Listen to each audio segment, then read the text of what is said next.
Three young boys stopped to help a stranger with a flat tire. They didn't ask for anything. They didn't even know who he was. But the next morning, a black SUV pulled up to their house. And what happened next changed their lives forever. The sun had just started to set in the quiet neighborhood of Willow Glen. Birds chirped softly, and the breeze carried the smell of fresh-cut grass. It was just another regular afternoon, or so everyone thought. Three young boys, Tyrese, Malik, and Jaden, were walking home after a long day at school. They were laughing, sharing a bag of chips, and kicking a soda can down the road. Life wasn't always easy for them, but they had each other, and that was enough. As they reached the corner near the highway, they noticed a black luxury car, a sleek BMW, stopped on the side of the road. The hazard lights were blinking. A woman stood next to it, clearly frustrated. Her phone was pressed to her ear, and she looked worried. Jaden squinted. Looks like she's got a flat tire. Tyrese nodded, and no one stopping to help. People were passing by. Some glanced. Most didn't. The boys hesitated for a moment. They weren't mechanics. They were just kids. But kindness? Kindness didn't need a degree. So they walked over. "Ma'am," Malik said politely, "do you need help?" The woman turned. She was in her 40s, dressed in a smart business suit. She looked surprised, maybe even unsure. Yes. I think I hit a nail or something. My tire's flat." I called roadside assistance, but they said it'll take over an hour. The boys looked at each other. They didn't have tools, but they'd helped their uncles and older cousins change tires before. Tyrese cracked his knuckles. "We can fix it." She blinked. "You sure?" Jaden grinned. "Trust us." And just like that, they got to work. They took turns loosening the lug nuts, jacked up the car carefully using the tools from her trunk, and swapped the tire with a spare. They worked as a team, calm, careful, and focused. Even the woman was impressed. Within 30 minutes, it was done. She looked at them, speechless. "Boys, you have no idea how much this means to me." Malik shrugged. "It's no big deal, ma'am." "No," she said, eyes full of emotion. "It is. I was heading to an important meeting. You saved me." She opened her purse and reached for her wallet. Tyrese gently held up his hand. "No need for money. Just pray for us." The woman stared at them. Not many kids would say something like that. "Tell me your names," she said, pulling out a small notepad. "And where do you live?" The boys gave their first names and the street they stayed on. Then they waved goodbye and walked off, feeling good inside. They didn't do it for fame or money or praise. They did it because it was the right thing to do. But the story doesn't end there. The next morning, just as they were finishing breakfast, a black SUV pulled up in front of Malik's house. His mother peeked through the curtain. "Who's that?" The doorbell rang. Malik opened the door. And there she was, the woman from yesterday, now in a beautiful dress, smiling warmly. Behind her stood two men in suits, holding gift bags and envelopes. "May I come in?" she asked politely. Malik's mom stepped out. "Can I help you?" She smiled. "Your son helped me yesterday. He and his friends. I wanted to say thank you properly." And then, something incredible happened.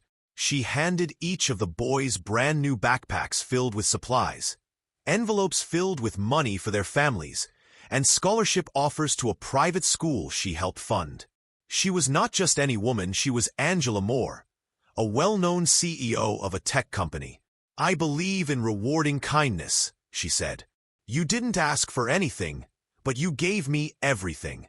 I want to return the favor." The mothers cried. The boys were shocked. Neighbors peeked out, whispering in amazement. From one small act of kindness, their whole world had changed. Angela hugged each of them. "Never stop being good," she whispered, "even when no one is watching." And just like that, The black SUV drove away, but she left behind something more than gifts. She left behind hope. The next morning started just like any other for the three boys, Jordan, Malik, and Terrence. They were sitting at the small dining table, sharing cereal from one big bowl. Their mom, Ms. Robinson, stood by the sink, humming softly, still dressed in her nursing scrubs from her night shift. Tired eyes, but always smiling for her boys. Just as she was about to say a prayer over the food, a low rumble echoed down their street. A big, shiny black SUV, something none of them had ever seen up close before, slowly turned the corner and stopped right in front of their house. Jordan squinted through the window. "Yo, y'all see that?" he said, standing up. Malik dropped his spoon. "That's the same car we saw yesterday. You think it's him?" Before anyone could answer, the doorbell rang. Their mom turned quickly, worry flashing in her eyes. "Don't open that door yet." She wiped her hands and cautiously walked to the door.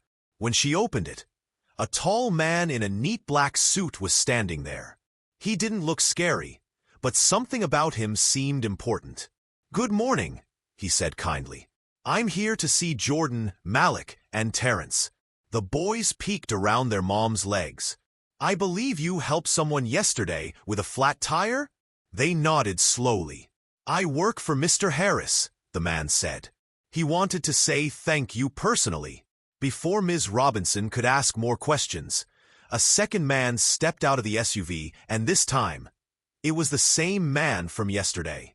But now, he wasn't sweaty or frustrated. He looked sharp, wearing a clean white shirt and gold-rimmed glasses.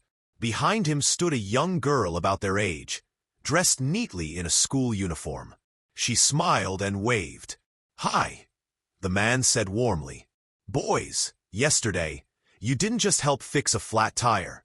You gave me something I haven't felt in a long time, hope." The boys exchanged glances, still confused. He walked closer. "I was having a really bad day. I've been dealing with some heavy things, family, business, and health. But when you boys stopped, without hesitation, with your little tools and big hearts, I saw something I hadn't seen in a while, kindness without a price." He turned to Ms. Robinson. "Ma'am, you're raising great young men." Tears welled up in her eyes. She didn't say anything, just nodded, her hands trembling a little. The man smiled. "And I want to do something for you." He motioned to the SUV. "This is my daughter, Layla. She lost her mom 2 years ago. Since then, she's been struggling to make friends and trust people. But yesterday, when she heard about what your boys did, she said, 'Daddy, those are the kind of friends I want.'" Layla stepped forward and handed the boys 3 envelopes. Jordan opened his and gasped. Inside was a full scholarship certificate to one of the best private schools in the city. Malik and Terrence had the same thing. Ms. Robinson's knees almost gave out. The man continued, "And there's more. I've arranged a monthly stipend to help your mom. No more night shifts, ma'am. You deserve rest. These boys deserve your full energy and love." Ms. Robinson broke down crying. The boys didn't fully understand the weight of what was happening, but they knew one thing. Their small act of kindness had changed everything. Later that night, the boys sat on their front porch, watching the stars. Everything felt the same, but also very different. "You think if we didn't stop to help, he would have still come?" Terrence asked. Jordan shook his head. "Nope, that was God." Malik nodded. "God? And a flat tire." They all laughed, and for the first time in a long time, laughter filled that little home. Not just from joy, but from peace. Moral of the story: one small act of kindness can open doors you never imagined. You never know who you're helping or how your simple gesture could change your life. Always be kind. Always give, even when you don't have much.